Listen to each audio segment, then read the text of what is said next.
Welcome, friends, it's the Movie Film Podcast. Movie Film Podcast, enjoy the show. Zachy and Brian are talking about movies. Movie Film Podcast on the radio. Welcome to Movie Film. It's episode 328, brought to you by Mr. Boy Productions. I'm Zachy Hassan. I'm here with Brian Hall. Hey, how's it going, Zachy? Hey, man. October is almost in the rear view, so we're heading. I know. The crazy thing, honestly, is that we're basically 2.5 months away from the end of 2025. I'm still, usually there's that weird thing where like the new number for the year in January looks kind of exotic, where you're like, whoa, that's a new number. It just looks so new and fresh and exciting. And then it kind of wears off throughout the year and you get used to it. Like, I'm still not used to 2025. Like, that still feels fresh and new to me in a weird way. So I can't believe it. I can't believe we're already here. I feel like we're still in 2015. And if I'm being honest, I kind of wish we were still in 2015. I know. Like, that was a good year.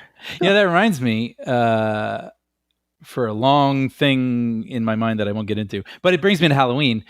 Do you guys dress up? Do your kids still go out? I mean, you have some youngins. Do you ever go out with them and dress up? I definitely don't dress up. I used to go trick-or-treating with them. That got old fast.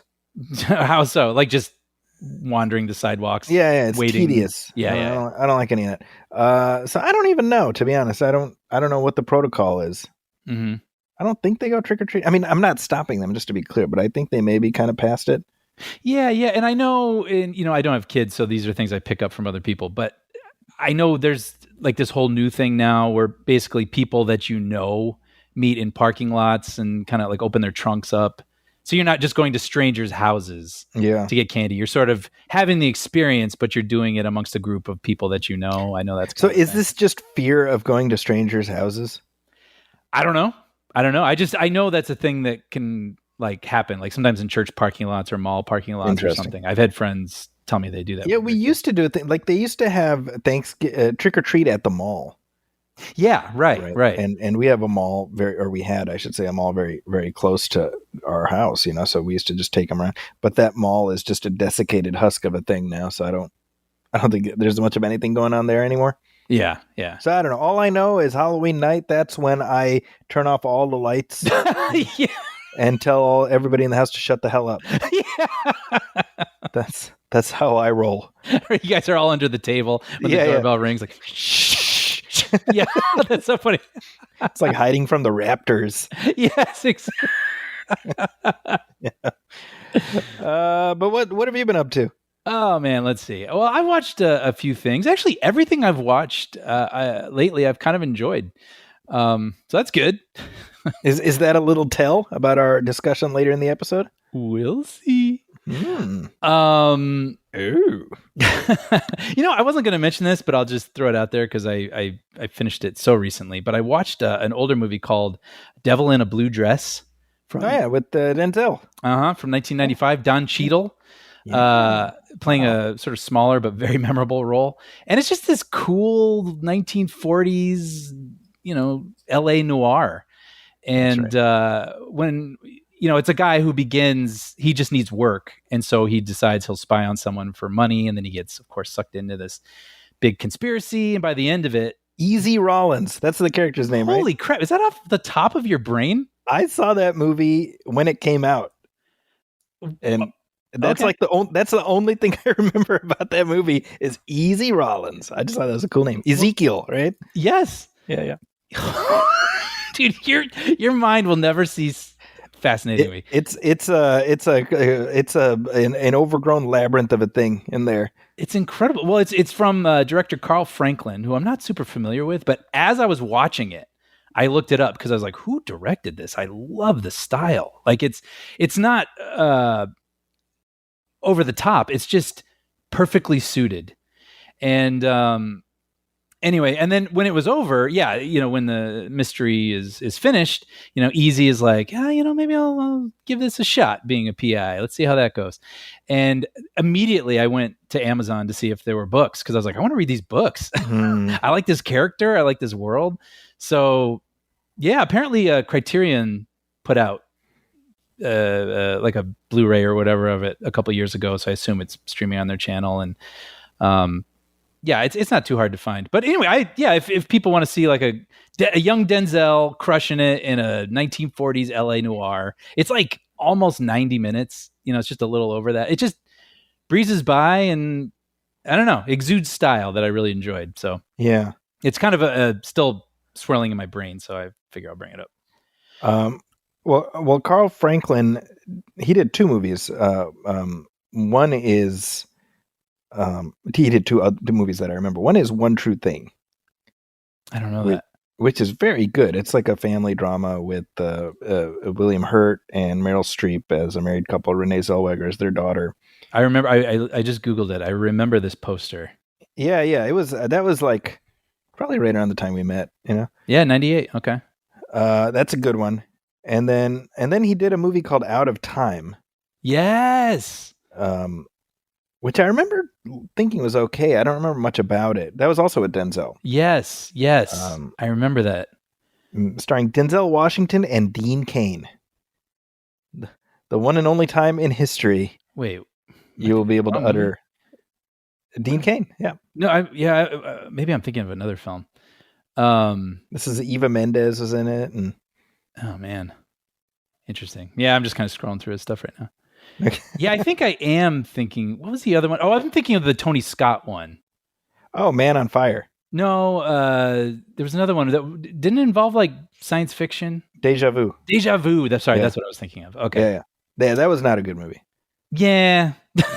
But I'm curious. Out of Time, and then One False Move. I know that title. So I'm thinking, I want to dig into this guy's filmography here. Yeah, some interesting stuff. Yeah. But cool. Some other stuff I watched a little more recent, not that makes it any better, but something that recently dropped was this documentary called I Like Me. Yeah. Oh, man, I need to see this. Yeah. So it's a documentary about the life of John Candy. And I've been actually thinking I may wait and watch it closer to Thanksgiving. That's kind of been in my thought process right now. Yeah, I think that makes a lot of sense. And for people who aren't familiar, I mean, I was shocked to see that he passed away in the year 1994. I was like, wow, has it really been that long? I think one of his most famous roles, of course, is Del Griffith in Planes, Trains, and Automobiles, which is just iconic. And no one else could have played that role like he did. Uncle Buck, Spaceballs, Cool Runnings, Great Outdoors. And he, has memorable supporting roles in like Home Alone and Vacation and Blues Brothers. But he was just one of a kind, just kind of a hearty fellow who had like a really sincere, warm smile, but like maybe a hint of heartbreak behind the eyes. Mm-hmm. And so he brought that to all his roles, and it just made you love the guy. And what's interesting about the documentary is it begins with Bill Murray basically saying, I don't know if you're going to find anyone to say anything negative about this guy. and it's kind of true. And I did read one review about it afterwards where they gave it a lower rating for that reason, where it's like they didn't really dig in. And I was like, I understand. Like this isn't a movie that's like searching for dark places, or like if something was a little bit of a hard moment for him, it doesn't like really dig into that. Right. And that's fair. But to me, though, I don't see that as a flaw. I look at it, what they were trying to create here was a celebration of a person who people may not remember as well all these years later. And for people like us who did grow up with him, we get to spend time with some of his closest friends telling stories about him. And including his children tell stories. And you get to see a lot of clips, a lot of, things, of course, you recognize, but things from SCTV, which I hadn't seen before. Actually, Conan O'Brien talks about the first time he saw John Candy, and it was from this sketch. And he says that sketch rewired his brain, and they show the sketch. And I burst out laughing. It was so unexpected and funny. See, the first time I ever saw John Candy was on SCTV. See, SCTV, I remember being something that was on late at night. Mm-hmm. And I don't mean this in a negative way per se, but to my younger brain, it almost felt like bootleg SNL. which is funny because as a kid that was a negative thing, but as an adult that almost seems like a positive thing. Yeah. You know what I mean? That's really, see, I didn't see SNL until later. Oh, okay. Yeah, because I remember visiting Edmonton summer of '87, and my cousin was like, "Oh my god, this show's so funny," and it was SCTV. And I just remember John Candy because his name Candy, right? And as a little kid, you're like, "Oh, that's like a memorable name." Yeah. And then it was only later that I found, oh, he's in all these movies, you know? Oh, interesting. But I knew him and Eugene Levy. I first was introduced to them on SCTV. Oh, how funny. Yeah. Yeah. But I mean, well, that leads me to something that I thought once it was finished. Well, real quick, I do want to make one more note. Like it's going to make you laugh, but it'll also make you tear up because the guy was just so endearing. And, some of the things they get into is, his weight is a big factor in his life. It's part of what he brought to his roles and made him seem like a very huggable sort of figure, but it was also something that, may have contributed to his early passing, right? Yeah, sure. And they show a lot of interviews where people are less than gracious talking about it or addressing it to his face. Like the archival stuff. Yes, the archival stuff. And so, and one of the moments that actually generally made tears come out of my eyes, not just tear up, was this, Candy is talking to this woman, I'm not sure who she is, this journalist, and he's talking about how he's choosing family over a fast lifestyle because he wants to be here for a long time. And without even thinking, the interviewer just immediately puts her hand on his shoulder and is like, stay that way, please. Like she genuinely cares about him and wants him to be around for a long time. And it just, I don't know, it just brought all these emotions in me because I felt the same thing looking at him, Yeah. So, and another thought that I thought was kind of interesting, my thought, was when it was over and it was showing the credits and all the people who were talking about him. I mean, it's Steve Martin, Catherine O'Hara, Eugene Levy, Martin Short, Conan O'Brien. And I was like, oh, I love all these people. Right. Like what a nice group of really talented humans who, when I think of those people specifically, I think about the nice energy they put into the world, and these are the people who admire Candy. These are the people who are close to Candy. And these are the people I don't want to lose either. It brought my attention to what an interesting and genuine collection of people participated in this. And I just think all of that contributes to the warm feelings. And it's on Amazon Prime. And for fans of Candy or just casual fans who, want to sort of spend time with him, hear about him being kind of celebrated by his friends, or just learn who he was because maybe your dad showed you Spaceballs and you'd like to learn a little bit more about him. I think this is this is time well spent. This past weekend, just by chance, my brother was visiting and I was on YouTube, and there was the clip from Planes, Trains, and Automobiles of, in the hotel room when Neil just goes off, and the talking like a chatty Cathy doll. Cathy doll, yeah. And I was saying, I don't remember if I said this in our commentary track, which is, a while ago, but like the reason that scene works so well is the fact that we keep playing it off of Dell's reaction. Yep. Right? How we keep cutting in. Now you can imagine another version where you would just be on Steve Martin for the whole time and he'd be laughing hysterically. But the movie never lets you do that. Yep. Because every single time you're forced to reckon with the hurt that his words are causing. Yep. And the way that Candy specifically can go from this like very, very genial guy on the plane, whatever, to like wounded. Yeah. I mean, it's just no one else could have brought what Candy did to that role. And it's obviously, we bring that movie up a lot. We've done a commentary for it, but if anyone out there hasn't seen Planes, Trains, and Automobiles, I can't think of a movie that I more wholeheartedly recommend to you. I think it's absolutely lovely, a lovely little miracle of a film. Yeah. Well said. And then also, I didn't plan to catch this, but I had an opportunity and I was kind of curious, but I saw this movie called Roof Man. Oh, sure. Yeah. So this is Channing Tatum, Kirsten Dunst, and I'd seen the trailer a couple months back, and basically it's a true story, or based on a true story, about this guy who they call him Roof Man because he would go to the roofs of McDonald's, bust through, where he would wait for the crew to show up in the morning. Then he'd put them in the walk-in refrigerator and rob them. But what's unique about it is everybody was always saying how nice he was, and when he would put them in the refrigerators, if they didn't have coats, he would give them his coat. Like they're like, well, yeah, he was kind of like a nice guy. They all had like nice things to say about him. So anyway, he gets busted. And this is all in the trailer. This is the setup for the story. He gets busted after, I want to say, hitting 45 McDonald's.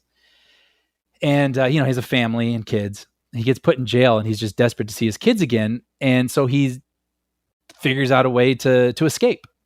And while he's waiting for the heat to cool down, while everyone's searching for him in the area, he holes up in a Toys R Us. So that's what you see in the trailer. Is like, they sell it sort of as a bouncy, so he had to hide in a Toys R Us, and it's him on those wheelie shoes, with teddy bears on his shoulder and sunglasses and a feather boa, and like, hey, and it was a blast. And while he's there, because he needs to make sure that no one's onto him, and he wants to monitor people, he sets up baby monitors around the store so he can kind of keep tabs on people. And in the process, he kind of falls for an employee played by Kirsten Dunst, and she's having a toy drive at her church. He's hiding out in a toy store, so he brings all the toys to her church, meets her, and they start falling for each other. And that's the setup. That's the thing. So when I saw the trailer, I was like, that looks different. That just looks like a nice human story. And so I went to check it out, and I gotta say, I really, really like this movie a lot. What I think is interesting, though, is it's not the bouncy, feel-good comedy the trailer makes it out to be. Because, when you really think about it, it's very sad. This guy is kind of, making selfish decisions that keep him from his family he wants to be so close to. And then it's very sweet how he falls for this character, Kirsten Dunst's character, and she has these daughters, and he endears himself to them. But there's sort of that, like movies like The Departed or Donnie Brasco, where like these people are developing relationships under false pretenses. Right. And so, there's inevitably like the bottom has to drop out and things have to be revealed, and it's not going to be good. And so this movie is very fun, and I laughed a lot. And Channing Tatum he's just perfected that sort of charming goofball thing. Now he's gotten very, very good, I think, as an actor. And it makes that character very likable, but there is a twinge of melancholy that kind of runs through the whole film at the same time. And I was really into it. I just didn't know where the movie was going. And by virtue of it being a true story, it can feel a little shaggy because it just kind of has to follow the events as they happened and not invent things to put twists and turns and things into it. But I was engaged the whole way, and my theater was too. I saw it on a Tuesday night, and my theater was full. And when it ends, and everybody was laughing, everybody was gasping, making sounds. And then when the movie ends, half the theater gets up as soon as the credits start. And then during the credits, they showed interviews with the actual people who were involved. So the Kirsten Dunst character, the pastor from the church, blah, blah, blah, blah, blah. And everybody who had stood up stopped.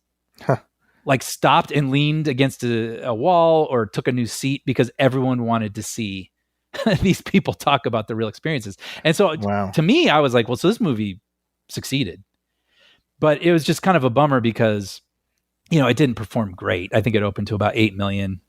I don't know that I'm seeing a lot of people talking about it. And it's just one of those weird movies. It feels like it's from another era, and it's a little too nuanced to feel like a Netflix film, but it doesn't feel awardsy enough that I think it'll be brought up a lot during award season. It's just like a good adult dramedy about people. And I really enjoyed it. And if that sounds interesting to anybody, I would definitely recommend it. Well, I definitely want to see that. So that's been on my radar for sure. I think you and Amina would really enjoy it. Yeah, I'm hoping we can sneak away and watch it. Yeah. Yeah. How about yourself? I saw a great documentary this past week called My Mom, Jane. Okay, I don't know this. which is on HBO. I think it's been on there since the summer. But this is directed by Mariska Hargitay.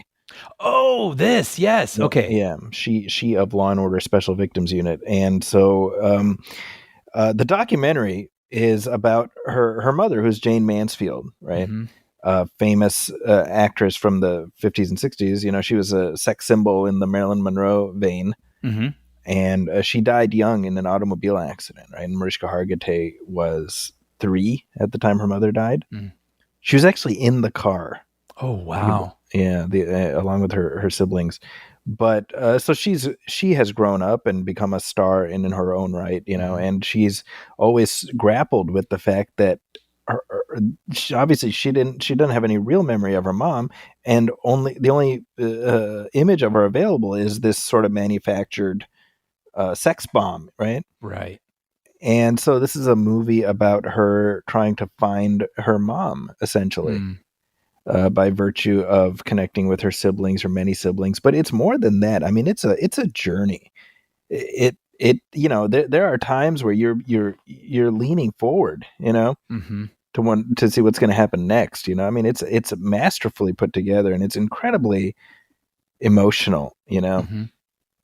I couldn't help but watch it. You know, you have all of her and her adult siblings, or many siblings, and they're talking about what they remember, their differing recollections of their mother.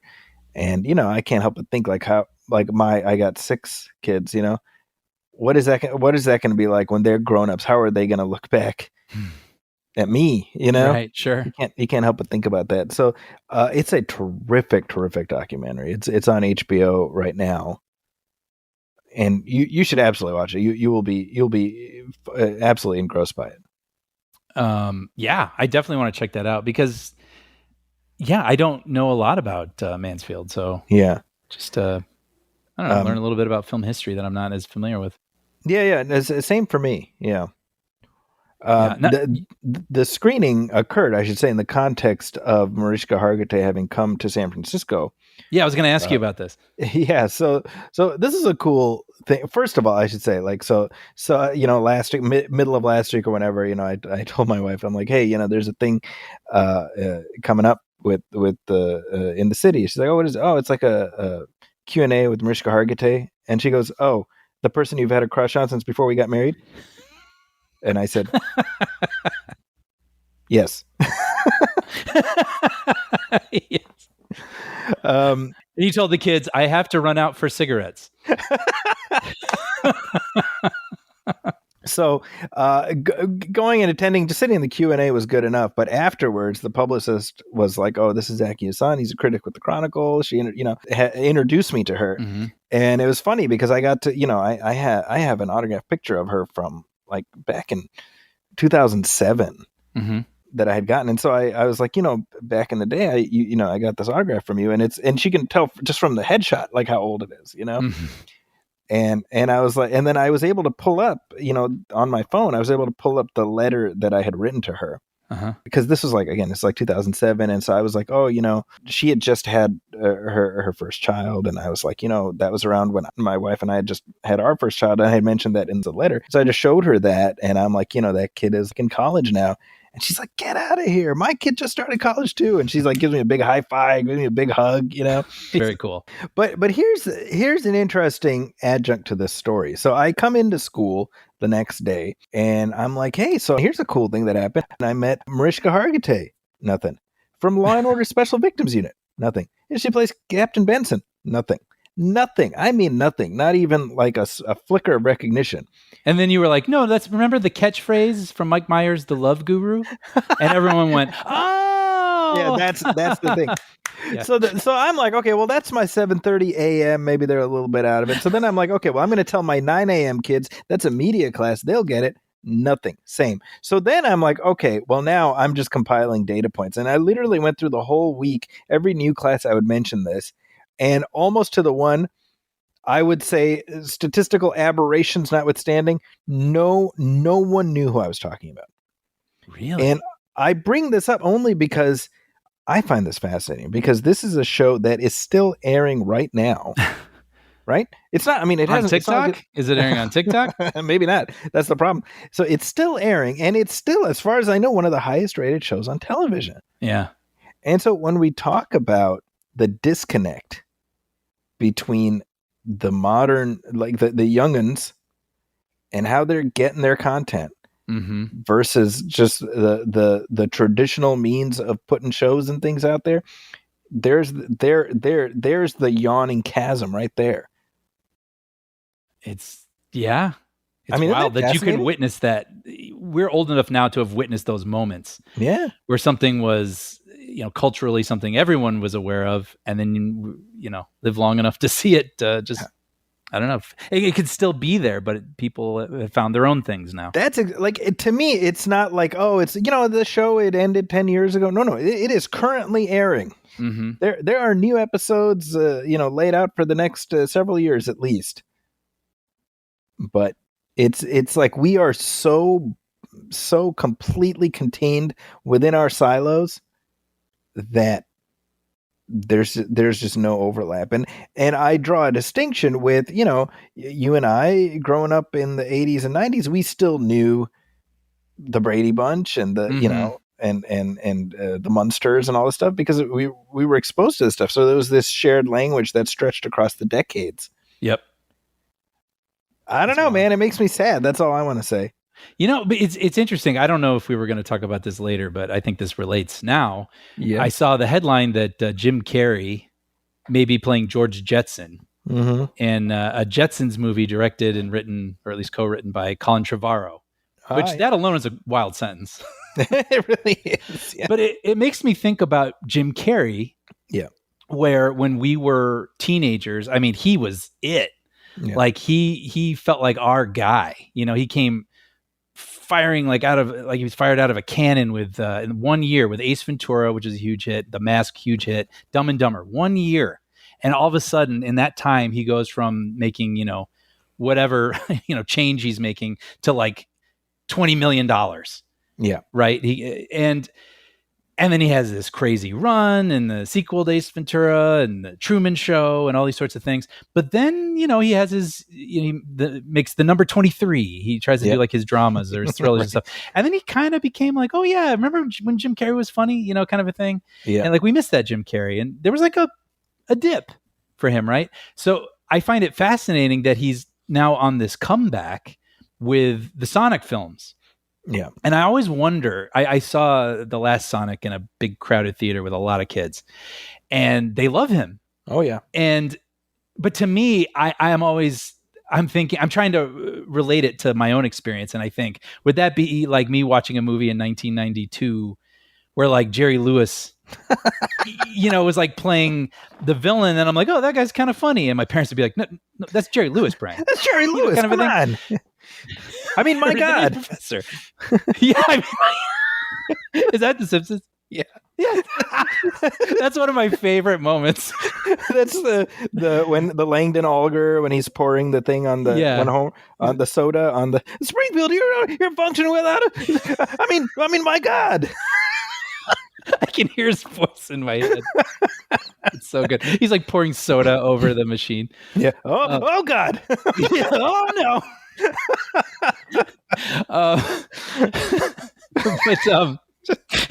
But what's interesting is that now he has carved out a new place for himself once again with the youth. So now today's youth sees him as Dr. Robotnik. And I think that's amazing. But I think this is also kind of interesting because now it makes sense. Kids like Jim Carrey, so you can put him in another big family movie, I guess you could call it. But what's interesting is the property is even older than us. So that was my thought when I heard this because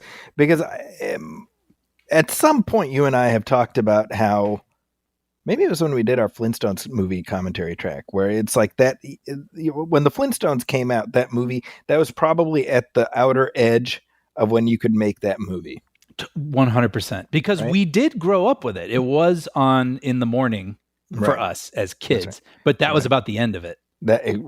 And I'm remembering when the Jetsons animated movie came out. Yeah, same. In the late 80s. Yeah. Maybe 90. Maybe it was 90. But regardless, I remember it coming out and being like, really? Jetsons? I remember feeling that way too, even though I liked the Jetsons. Yeah. Yeah, and Tiffany. Do you remember that? Pop star Tiffany played Tiffany was Judy. Yeah. Yeah. They looped her. It wasn't original. They got rid of the original Judy voice. Oh, bummer. Well, she still got paid. In service. I hope so too. So now we're at a point where, look, I don't believe for 1 second Jetsons has any relevance to anybody under 40. Yeah. So would I watch Jim Carrey play George Jetson? I absolutely would. But I think I would be very lonely in that theater.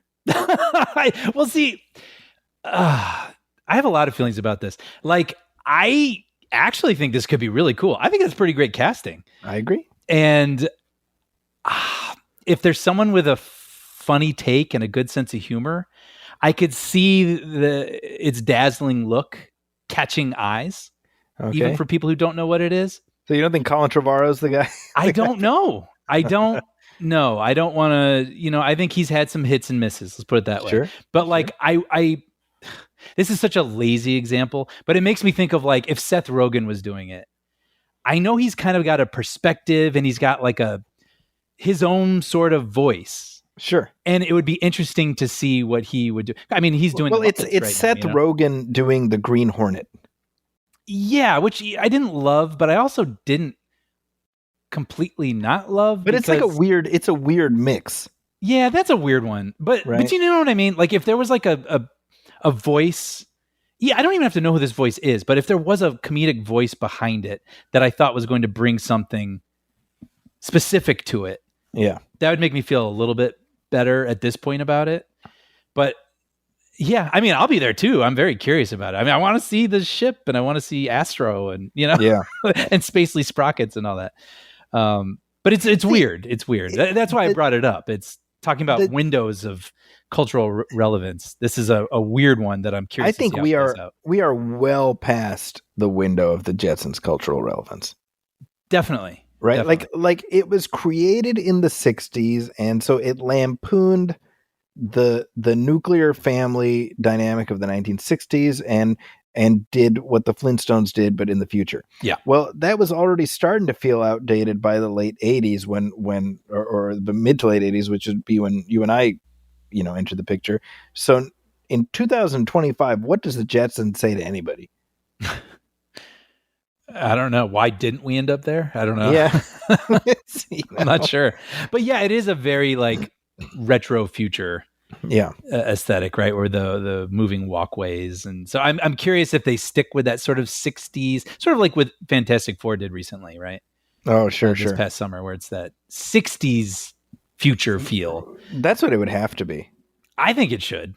Yeah. I think that's the most fun, but yeah. Well, hey, we got some listener letters, Brian. No. Mail call! I believe you have a letter for me. 18,000 letters, all addressed to Santa Claus.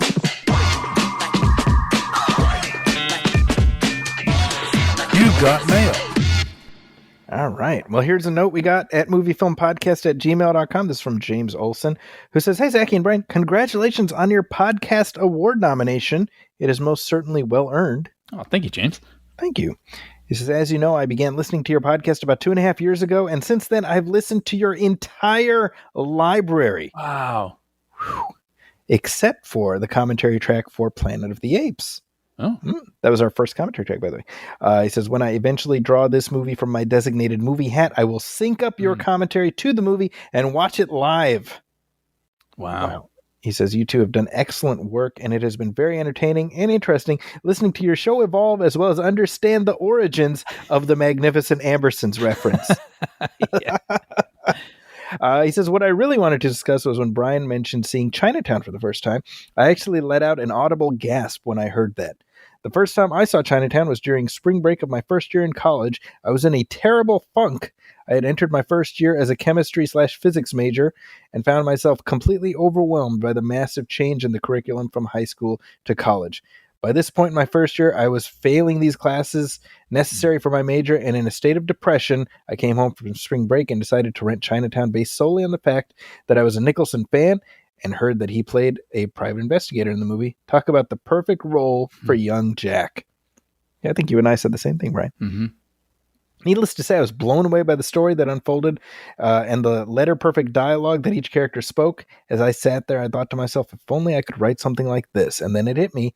I had always enjoyed creative writing and was more than eager to put pen to paper to jot my thoughts down. I realized then and there that I would switch my major to English/writing and broadcast journalism the following year. Once I did, my grades, look at that.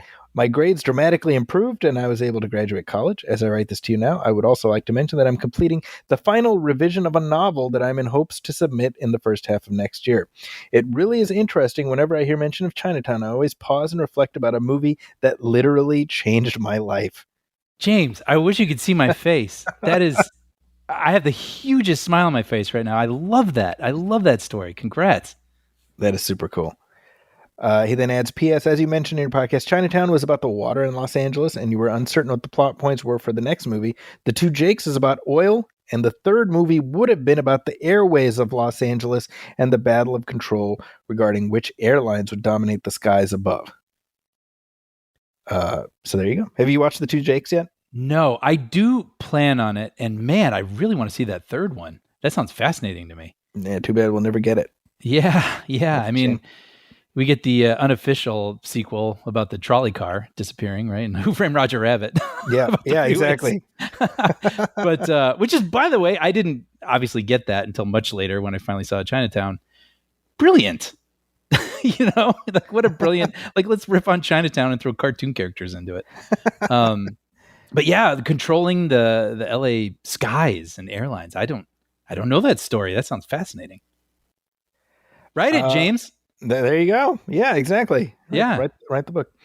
Okay, here is a note we got from Josh Hopman who says, hey guys, I always get excited when I see a new podcast posted by you guys, especially when it has to do with the new movie in theaters that I just saw. You always have something insightful, semi-snarky, but also quite thoughtful things to say. Well, thank you. I'm mostly the snarky, I think. Oh, shoot, I just snorted. You're the snorty. Yeah, I'm the snorty. That's my Seven Dwarf name.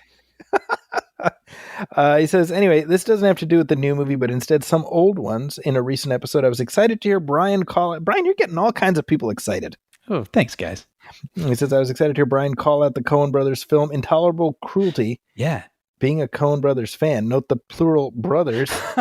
The new stuff Ethan puts out isn't nearly as good as the movies he makes when he works with Joel. But anyway, I digress. I was surprised by how dismissive people are by the lesser known Coen films. Those are really good too, of course, but I think the Coens have some hidden gems. Primarily the two that come to mind to me are Burn After Reading, excellent movie, and The Hudsucker Proxy, which I love. I love that movie. I'll just say real quick, I recently rewatched Burn After Reading, and I didn't love it the first time I saw it. And interesting. I've heard some other people say that too. And then I came back to it recently and really enjoyed it. So I don't know. I felt like ready for it or what it was or also what it isn't, which, if you've seen the film, you kind of know. And Hudsucker Proxy, I remember seeing when I was very young and loving it. Yeah. Because it was so different, and I loved how great production design and everything. Yeah, I haven't seen it as an adult. I need to rewatch that. Anyway. I get tanked, but it was a good movie. Yeah. He says, both are really clever, and while not nearly as dark as the iconic Coen films, are just plain funny, surprisingly clever, and still have that staple off-kilter quirkiness and sudden act of violence Coen-ness. That about sums it up, doesn't it? Yeah, I love it so. He says, I could go on about why I think people should give them a second rewatch. I most recently watched Barton Fink. Barton Fink.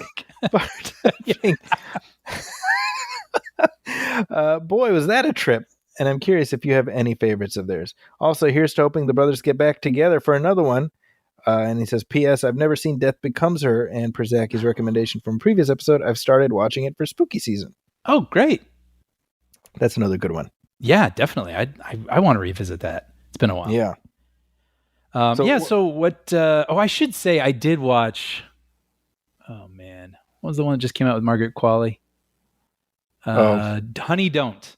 Honey don't. Yeah. And I mean, that's what I'm hearing. I forgot I watched it. So until this email, I totally appreciate the world that they tried to set up. Yeah.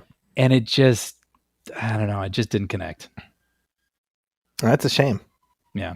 But what about you? What are some of your favorite Coen Brothers movies? Well, I'm going to go with the generic answer, which is Fargo. That's probably my favorite. I mean, it's undeniable. But yeah, I would go Fargo, Lebowski, and No Country. That's my top 3. No Country, man. It's been a while. I need to watch that again. Yeah. Oh, and I love True Grit. I love True Grit. True Grit is great. My whole family liked that. Yeah. Yeah. And that made me read the book afterwards because I learned it was based on a book and I wanted to read something. I just loved I don't know how to even explain it. I mean, it does feel like a book, that film, the characters and all the things they experience and right up to the ending. Yeah. And I remember then reading the book and really enjoying that too. Have you seen Inside Llewyn Davis? Yes, I enjoyed that also. Yeah. Kind of a hang movie.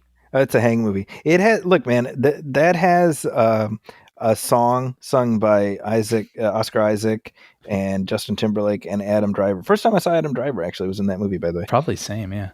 And it's called Please Mr. Kennedy, and it's like a kitschy 1960s song. Mm-hmm. And that song gets stuck in your head. Yes. And, like, now that I've said it, it's in my head now, and it's going to be Me here too. for the rest. Please, Mr. Kennedy. Oh. Yeah. That movie, by the way, fun fact, I remember when it came out, I'm pretty sure I talked about this on the show back in the day, but there was supposed to be a press event for Inside Llewyn Davis, and it was going to be Oscar Isaac was going to be there, and John Goodman, and somebody else. Shoot, anyway, and it was going to be, we would have junkets. It was going to be like roundtable interviews with each of them. And I was like, oh wow, John Goodman, I'd love to talk to him. So I signed up for it, and then I get the call, and they're like, well, we can't do multiple roundtables, so it's going to be one roundtable with all of them.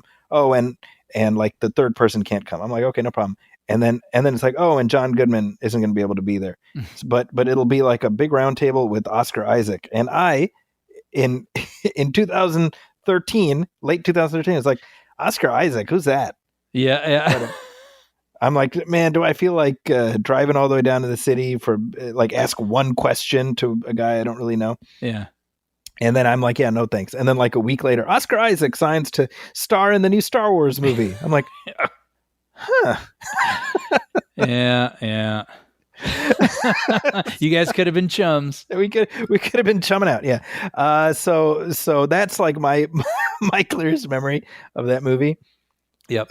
But I remember Oscar Isaac made a huge mark on me after having seen the film. Oh yeah. Yeah. Same. He was terrific in it. So yeah. It's funny. I recently, I talked about this, but I rewatched, not rewatched. For the first time I watched Blood Simple, their first film. Yeah. That's right. And I really enjoyed it. It's like a low budget, clever, almost feels like an indie noir, like an indie film noir.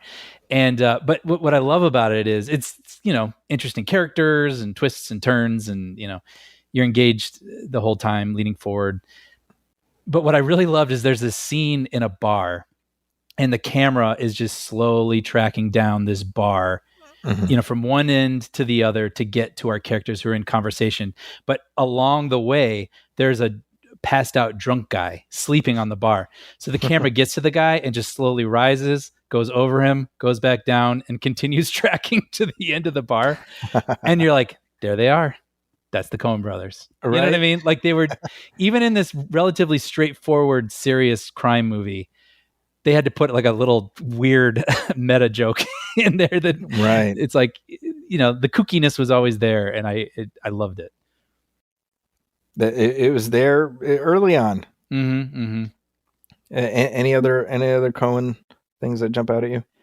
There's still a few I haven't seen. I haven't seen Miller's Crossing, which I can hear everybody going, "What?" right now.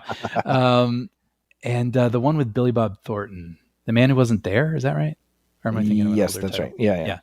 So I still have a few to catch up on, which feels good. It's nice to know that I have some awaiting me. Get digging. Yeah. And I want to revisit No Country. I haven't seen that, I don't know, at least 10 years or more. And yeah, that sounds about right. And Hudsucker, I'd like to see that again. Yeah, I think the last time I saw that was probably in the late 90s, I want to say. Yeah, same. So it's been a little while, yeah. Yeah. So here's one comment that we got from Luke's Mail 24. This is on YouTube.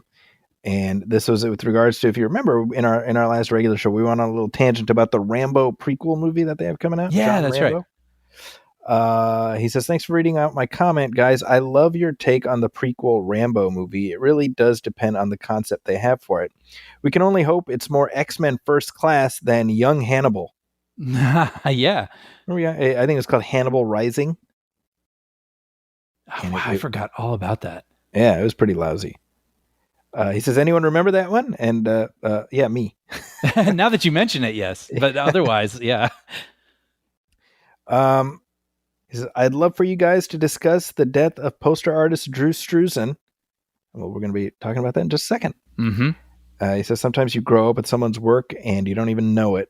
There was all the Star Wars, Indiana Jones, Goonies work he did, which I always knew about, but I never knew he actually did the cover for Alice Cooper's Welcome to My Nightmare.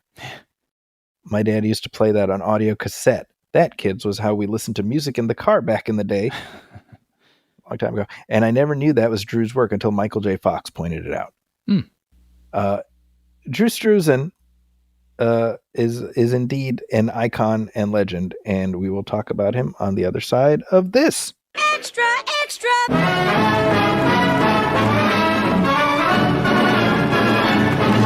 What a scoop! Oh, scoop. I love that. So Drew Struzan, I think anybody who has loved movies in the last 40 years has encountered his work. Yes, whether they know it or not. That was sort of like, I think people, I think we take for granted that, oh, Drew Struzan, how do you not know the name Drew Struzan, right? Mm-hmm. And it occurred to me, I had that realization, oh wait, people probably don't know his name. Mm-hmm. And yet what a footprint he leaves behind. Oh, yeah. Right. And I think the measure of that footprint is in the fact that nobody is doing what he did anymore. Yeah. Right. It's like he did it too well, so nobody can even try. Or if sometimes I'll see people do things like it now, but you can't help but think, oh, you're doing Drew Struzan. Right. Even if they're doing it very well, it's just, He really made his style. That's right. Is just so iconic, and it just, anything that comes close to resembling it, you can't help but think, oh, but that's what Drew Struzan did, and he already nailed that. So you almost want people to try something different. So he passed away this past week, October 13th, at 78 years old. His wife had said earlier this year that he had been suffering from Alzheimer's disease for several years. Yeah. And so unfortunately, that's just obviously sad on a whole different level, because everything that the family has to do in support of that. But beyond that, I think it's impossible to list off of memory all the movie posters, the most iconic movie posters that he put out into the world. Yeah, and I mean, and for people who don't know, I mean, I think probably his most famous one would be Back to the Future. Yes. With Marty stepping out of the DeLorean, looking at his watch. And then, the Indiana Jones films. He didn't do the first Raiders poster, but he did subsequent ones, and then Temple of Doom and on, and Last Crusade. And the iconic Last Crusade poster is a Struzan one. Yes. And the Goonies, Hook, Adventures in Babysitting. I mean, it was all over the place. And something that I thought was really fascinating, well, and to try to describe his style, they're just very, very realistic portraits. And right. I've seen people say, learning about Drew Struzan, wait, those aren't pictures? And right. That's how good they look. Yeah. Right. And the best way I can describe how they've made me feel is, I think of the Back to the Future poster. I remember being 5 years old, seeing that movie in the theater. I have an actual memory of standing in line to get into the theater, looking up and seeing that poster. And it just captivated me to the point where after that, I remember checking out the record, the soundtrack from the library, so I could look at it. And I tried drawing it. And my whole life, I've had that poster. Like when I'm at work, I have it in my office. In my office now, where we're recording, I have a picture of it. Just because something about it captivates me and invigorates me and invigorates my creativity. And what I think is so special about it, and I think this is true about all of his work, and I'm even looking at some of them now, Star Wars and stuff, specifically with Back to the Future, it's a movie that I think is beloved because it just magic courses through that movie. Right. You know, there's just a sparkle and a sheen and a magic and a fun that courses through that film that's made it beloved for 40 years now.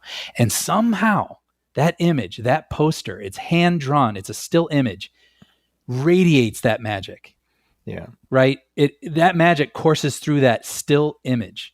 And that's what Drew Struzan was able to do. He was able to take that energy, you know, from Indiana Jones or for Hook or I'm looking at Star Wars right now.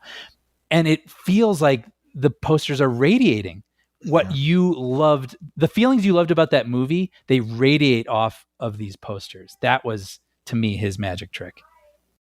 Yeah. He did the Star Wars special edition posters. Mm-hmm. He did the Star Wars prequel posters, and all you know, that batch of 6 to me, like I can close my eyes and I can see them. You know? Same.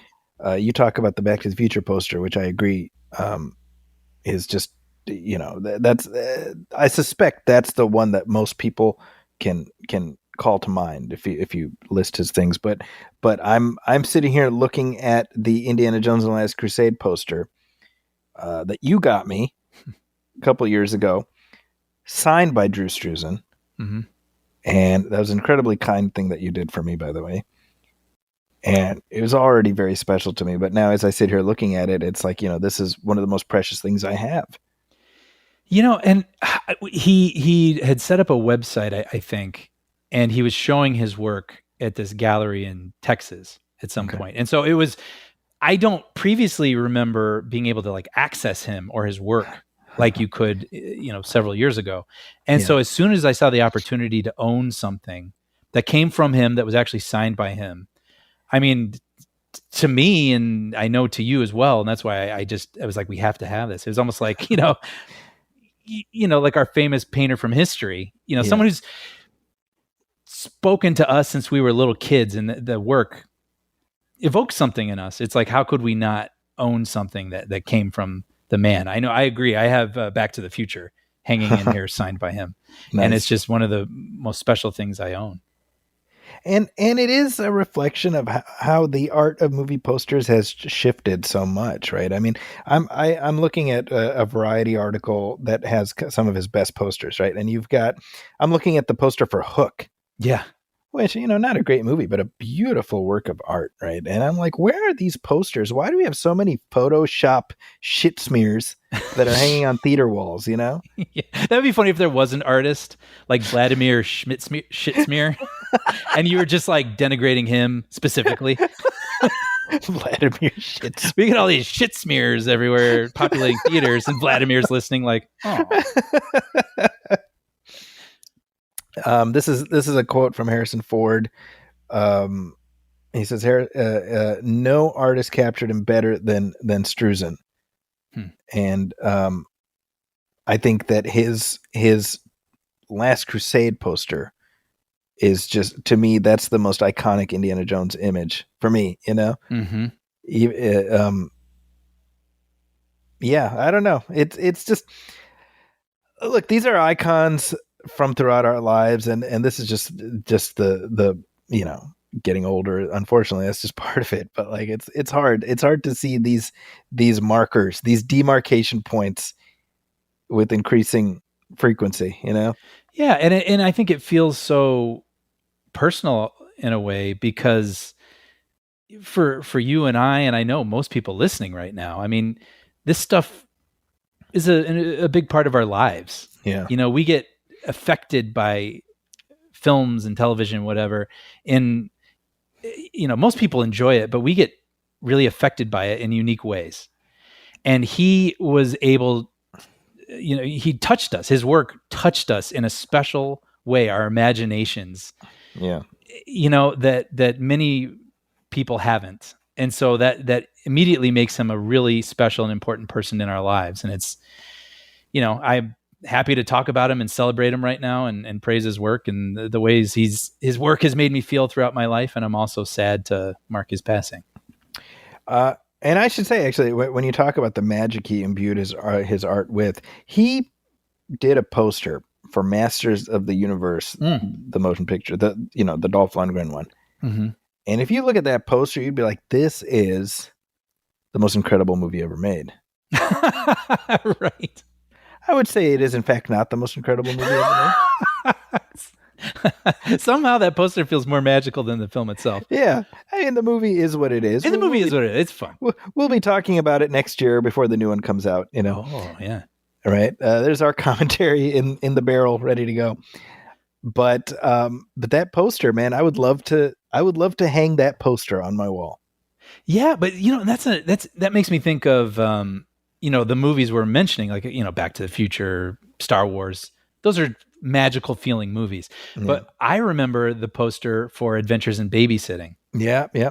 And it's funny because I love that movie. That was a seminal movie of my youth. But it's not a fantastical film. It's like kids in the big city trying to find their way. What are you talking about? Thor is in it. Well, that's true. That is very, you know what? I stand corrected. But his poster for that, again, you look at it and it feels alive. And it's the kids, climbing up one of the skyscrapers in Chicago. And the way that they're captured, it just feels magical and fun. And I mean, it really does what I think a movie poster is supposed to do, which is if you saw that in a video store, you would go, well, there's something captivating about this. There is something magical. What is this movie? Right? He made that. It's just so alluring what he captured in that image for this movie that's otherwise relatively grounded. And I just think that was his superpower. Yeah. Yeah, I totally agree. So Drew Struzan, he will be missed. Yep. We will never see his like again. No. Another legend, Diane Keaton. Yeah. Now this one, I have to be honest, Diane Keaton, I thought she was immortal, I'll be honest. Yeah. I was like, no, she'll outlive every one of us. Yeah, she's just always been there. Yeah, always been there, always been great. She was 79. Mm-hmm. I read this morning that she died of pneumonia. But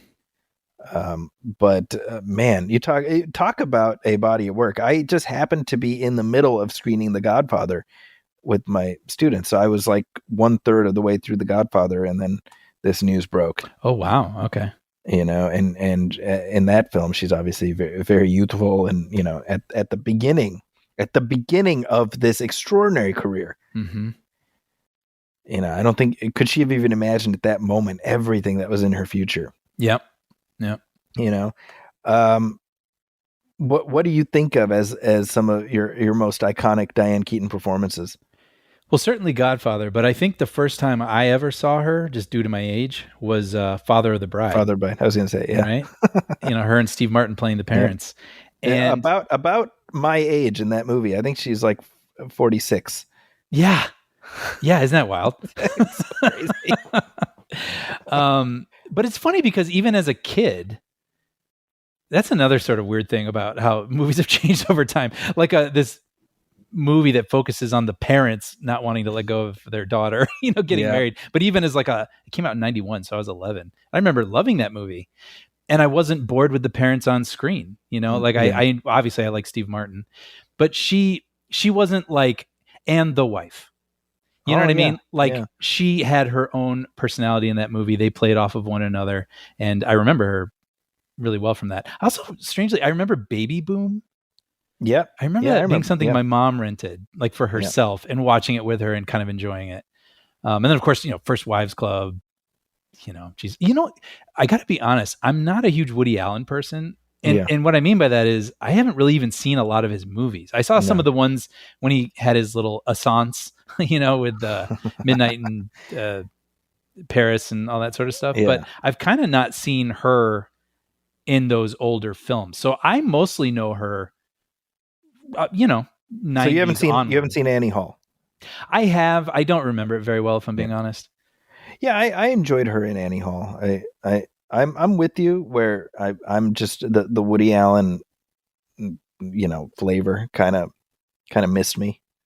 Yeah, but like, First Wives Club, like I said, and Something's Got to Give, and all those sorts of things. Yeah, what a run, Yeah. And coming so shortly after Robert Redford's passing, it really does feel like the curtain's coming down on a specific era, doesn't it? Yeah, it's wild. Al Pacino was talking about, because he dated her for a while. Oh, I didn't know that. And you get the sense just in his statement, sort of him grappling with his own mortality. Mm.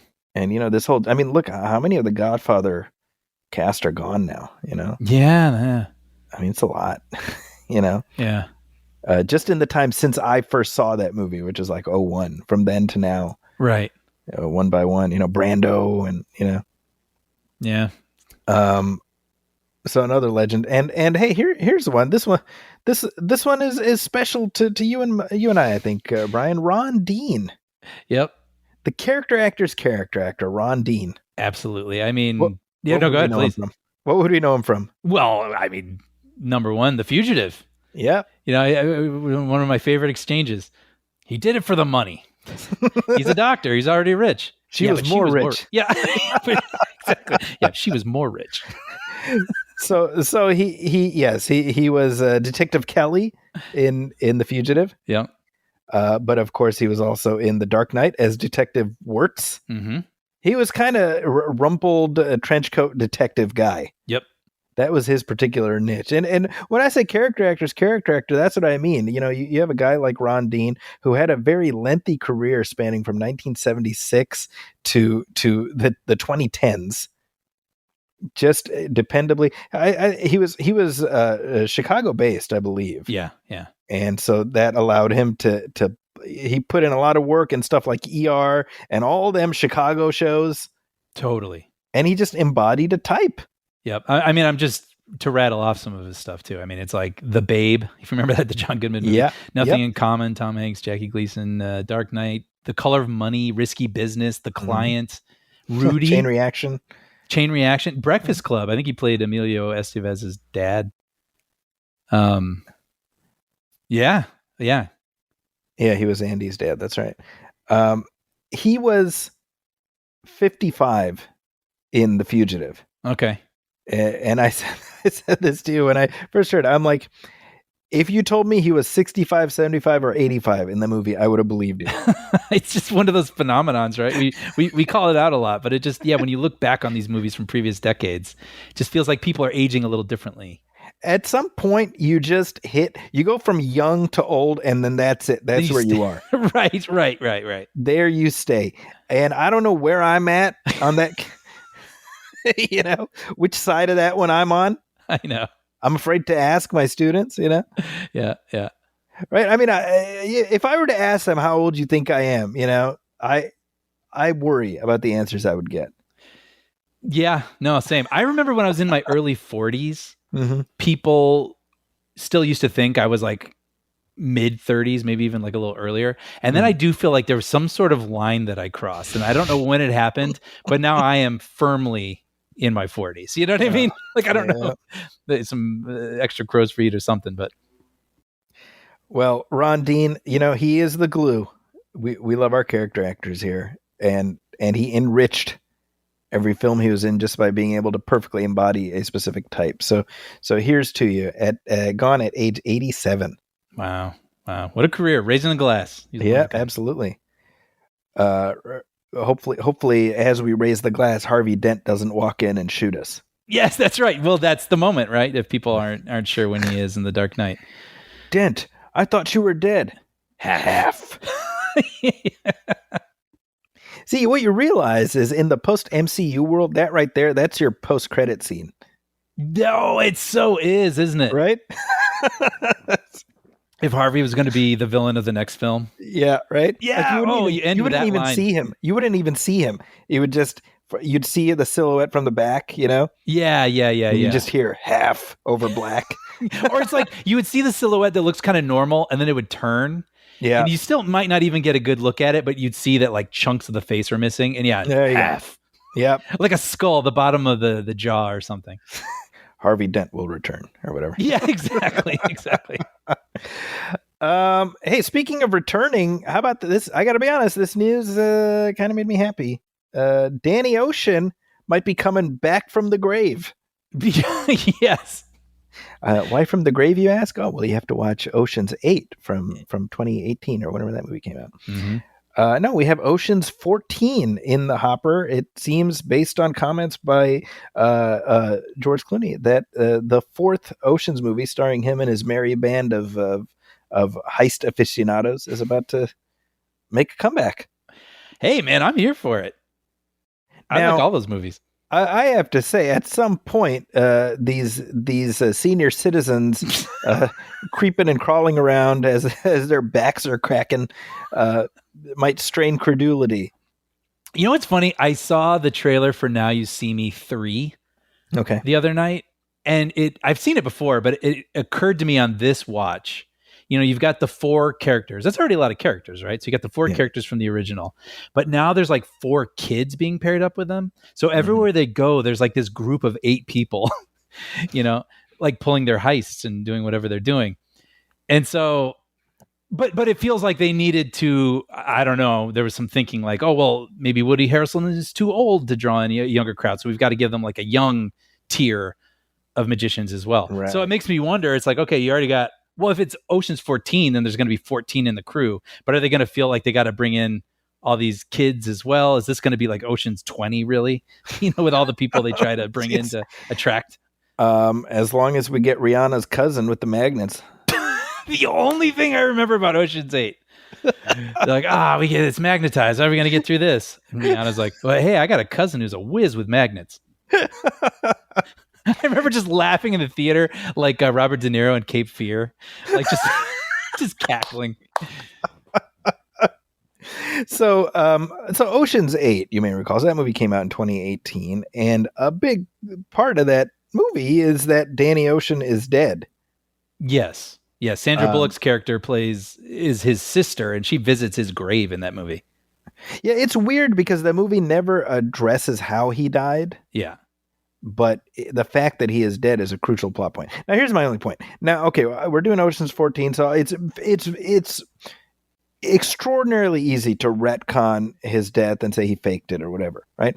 However, I would prefer that they go the harder route and actually involve the heist of the movie is bringing Danny Ocean back to life by summoning some kind of a demon from the beyond.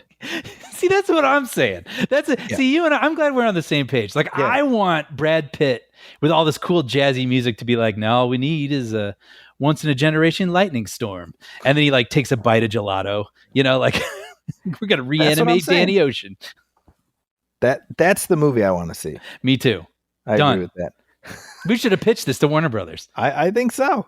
Yeah. Actually, go ahead. Sorry. No, go ahead. No. I was also picturing like, because I remember it's not like he was in the ground. I think he was in some sort of, I don't know what you call it. Like a mausoleum. Yeah. And like, I want to see, Brad Pitt rap on it with a certain knock, and then basically like a hand comes through and he's in a tuxedo and he's like, ooh, like, I thought you were never gonna come and get me. And then they go pick up Don Cheadle and wait, and are Sandra Bullock and Kate Blanchett and Rihanna going to be in this? I mean, are they going to merge worlds here? Or? Well, I mean, when you think about it, Bernie Mac has passed away since the last one, right? And Carl Reiner has passed away since the last one, so there are some gaps. Yep. Maybe we have 2 competing teams. We call it Oceans Apart. Mind blown. Look at that. That one's free, Warner Brothers. That's good. That's good. They're both trying to get something. Well, you texted me about this. I can't remember if you pointed this out or if this was a comment on the link, but someone pointed out that Elliot Gould was 63 in the original Ocean's 11, and George Clooney is 64 now. Oh, wow. And so Gould was playing the elder statesman in that movie. And now he's the Saul. Yeah. Good Lord. So I'm wondering, like, I mean, obviously, I think for people our age or who are fans of this movie, I imagine we're in, right? But I think I told you, this reminds me of when that movie Space Cowboys came out. Where it's like my mom was like, "Hey, cool, James Garner, Clint Eastwood, and Tommy Lee Jones," and I was like, yeah, I recognize those guys. I mean, I'll go with you, Mom." or Death Wish 5. Right. It was, I mean, I remember when we were kids and it was on The Simpsons. Remember Star Trek 12? So very old. Remember?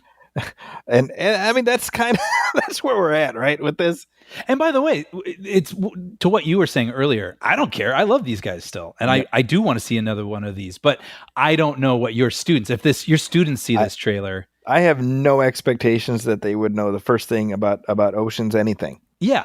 Yeah, and to me, I would probably think, oh, wow, Brad Pitt and George Clooney are still handsome, Yeah. But to them, because I still see them in my mind the way they've always existed, right? Just with a few more gray hairs or something. But like for them, it's like, oh, this is an old man movie. I don't know. I'm curious. Come on, go up this shaft here, as their backs are cracking, and right. They're trying to get more fiber, whatever, right. whatever criminals of that vintage require. Yeah, Brad Pitt with all the stuff he's eating, he's like mixing in Metamucil or whatever. Right. I'm actually I don't even know what kind of an afterlife has Ocean's 11 had. Like, has it lived on? Yeah, I don't know. Yeah, I don't know. I don't know, actually. I don't know how to answer that. Like the third one, so the last one of these folks came out the year Hamza was born. Okay.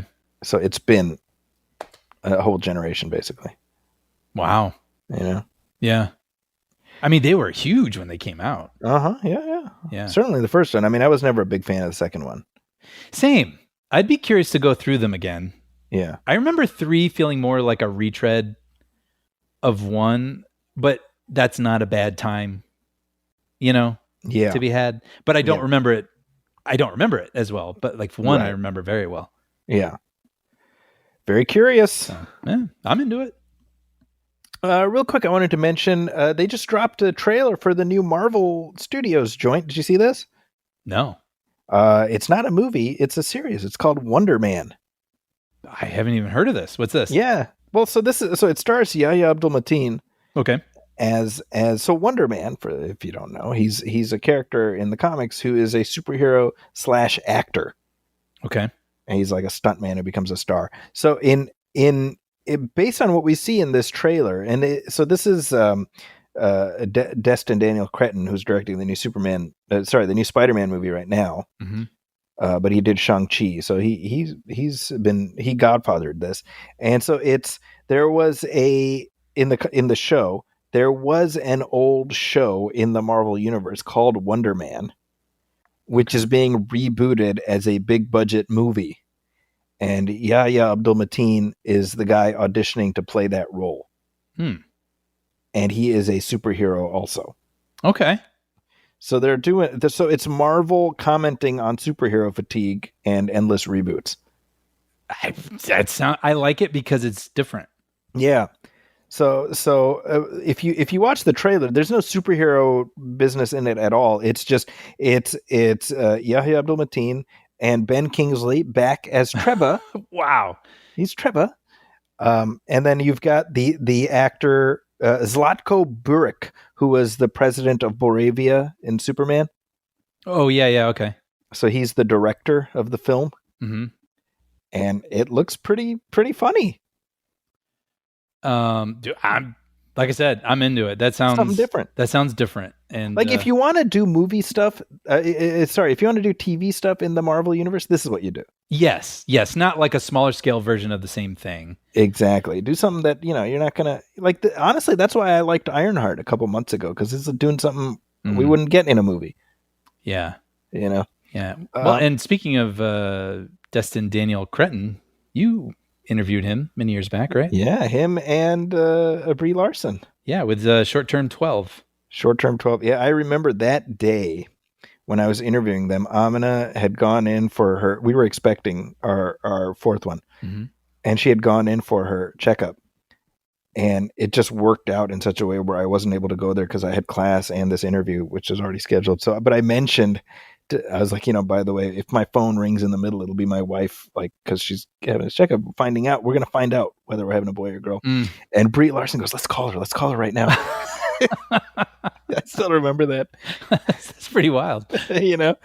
Oh, by the way, this is really funny. As I was watching the trailer with my daughter, right? She's 8. And she's like, she sees the director, and she goes, is that Vasil Gurkos? Wow. So you can tell how many times she's watched Superman. Not isn't he in Superman? That would be like the normal. No, is that Vasil Gurkos from Superman? That's pretty amazing. She loves that movie. Oh, that's great. Yeah. She had. It took me a while to get her on board the Superman train, but I think she's here to stay now. Okay, so you showed her the others, but this is the one that clicked. Yeah, like she's got a refined palate, I have to say, because she's like, I like Christopher Reeve, I like Superman and Lois. I don't like the Lois and Clark guy. And that's her. And she says, oh, but I like the new guy. But she says Christopher Reeve is her favorite. Oh, okay. Yeah. And she knows them by name and everything. So that's amazing. Well, I guess that doesn't surprise me. Yeah, I know. That's great. I've dorked her up, unfortunately. Dorked her up. But yeah, so she's excited to see Vasil Gurkos. She's a fan of his work. Hey, there's a new movie in theaters right now, Brian. Yeah. Might not be in theaters for much longer, so why don't we talk about it on the other side of this?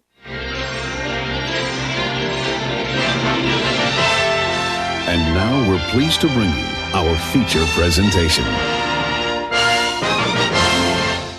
Hey, we are back. And you know who else is back, Brian? Who's that, Zeki? It is Tron, the franchise, but not the character. I was going to say, is he? Is he back? Tron Ares is in theaters right now, and it has opened predictably badly. Oh, poor Tron. I remember when the early tracking came on, and it said it was they were shooting for something like 44 million for the opening weekend. And I said, well, that'll be nice, but I'll believe it when it happens, because I felt it in my gut. I was like, I don't think there's an audience for this movie. And unfortunately, I did turn out to be right, because it came in quite a bit under that initial tracking estimate. I believe it opened to 33 million domestically. Yeah. They were hoping for 90 million worldwide. I think it made 60 million worldwide. So Tron Ares may well be the final lap of this light cycle. It's good. You're like writing headlines. I know. Just spitting them. Directed by Joachim Ronning, who did the last Pirates movie. He also did Maleficent too. Yeah, he's a Disney guy. Yeah, he did the movie Kon-Tiki, which is very good. If you haven't seen it, he co-directed that. I don't know that. Yeah, that's a good one. Now you and I, we just watched the original Tron last week. Yes. Or 2 weeks ago. Did you end up revisiting Tron Legacy? I did. Oh, okay. So you were like Troned up. I was ready to go. I wanted to be all prepped and ready so I would understand where the story was going. So by the time you went, you were like, it's Tron in time. Yes, I was. Well, I'm just going to say it. Look, this is a movie that the reaction has certainly been polarized. I'm kind of like, I don't know what people were expecting, because I enjoyed myself. I think it is visually delightful. It has an amazing soundtrack. I found the story was serviceable enough to get me through and in and around the visuals.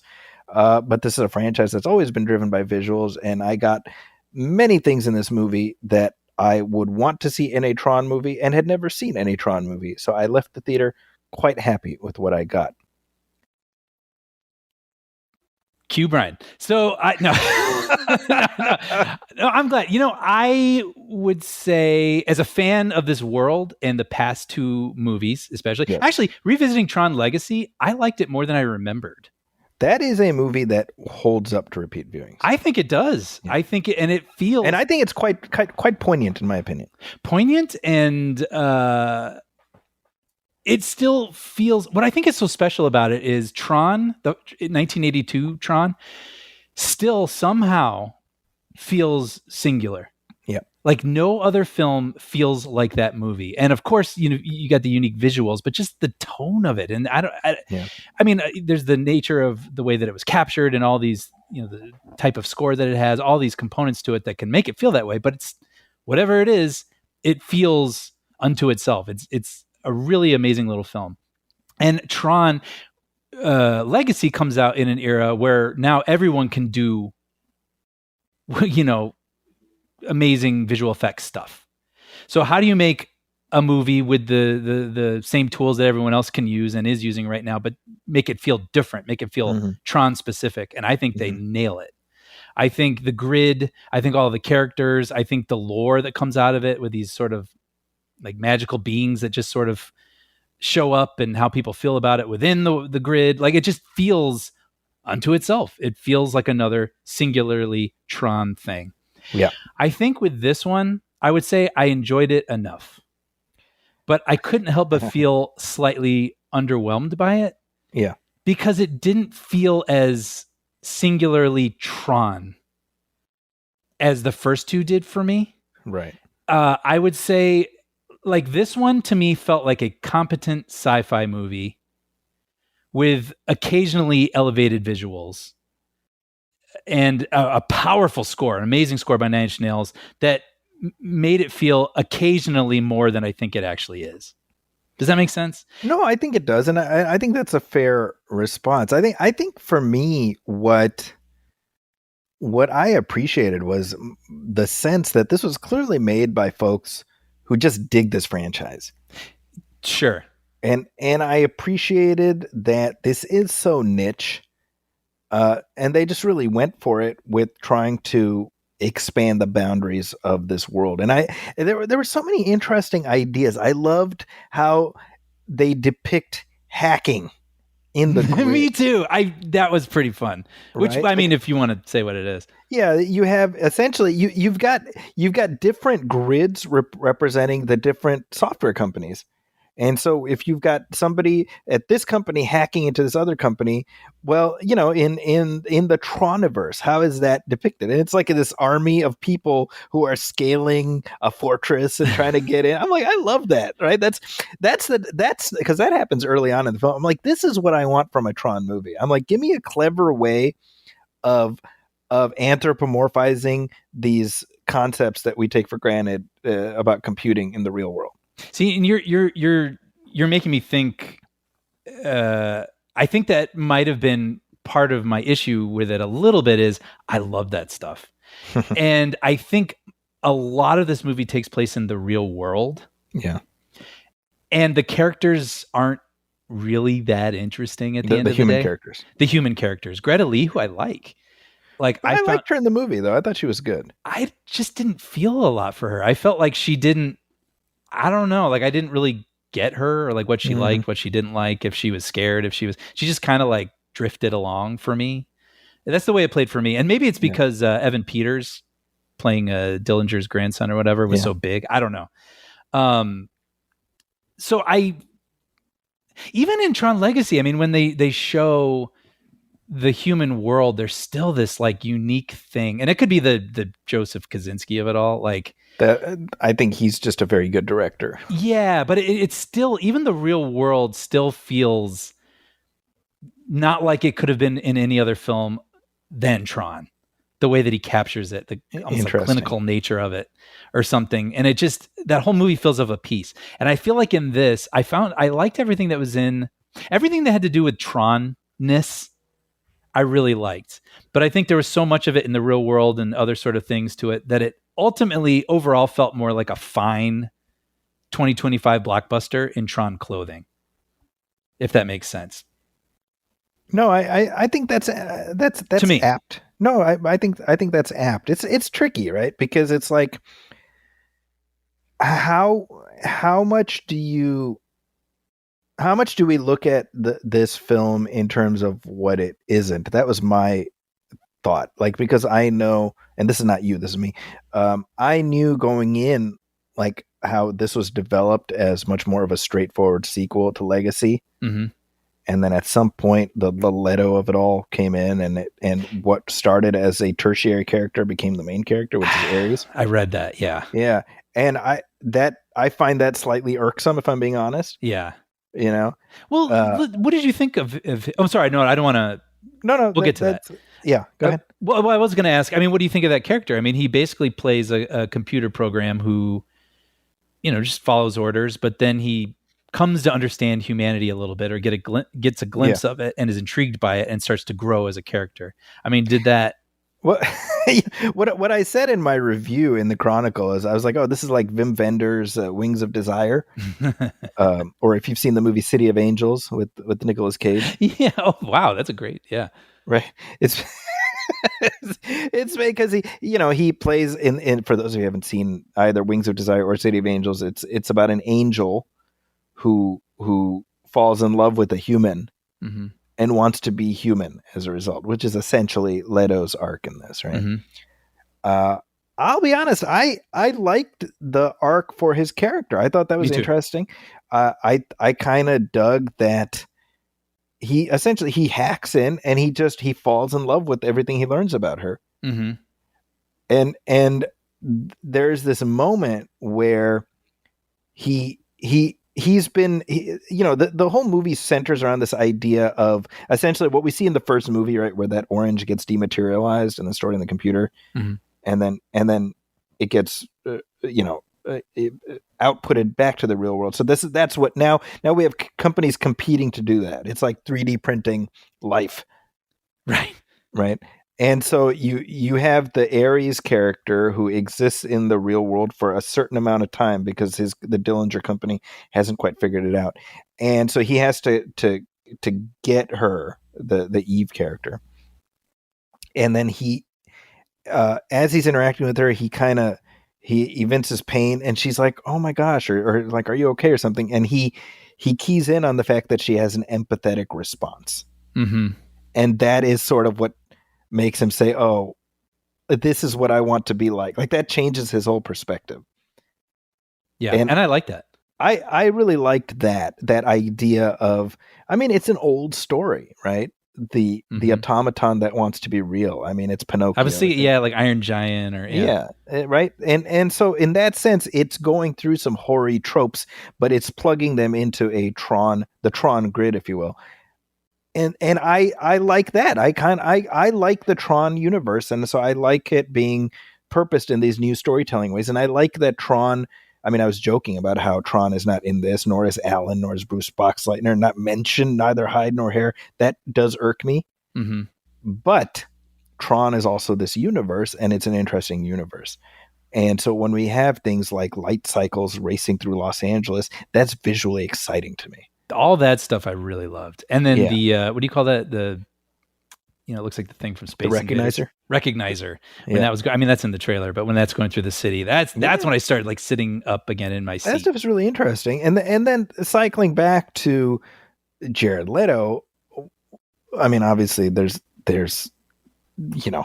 everything surrounding him, but in my opinion, in this film, he is a net neutral. I don't think he brings it down. He doesn't necessarily raise it up, but I don't think he is bad in this movie. I 100% agree with what you just said. I mean, I'm not the hugest fan of him.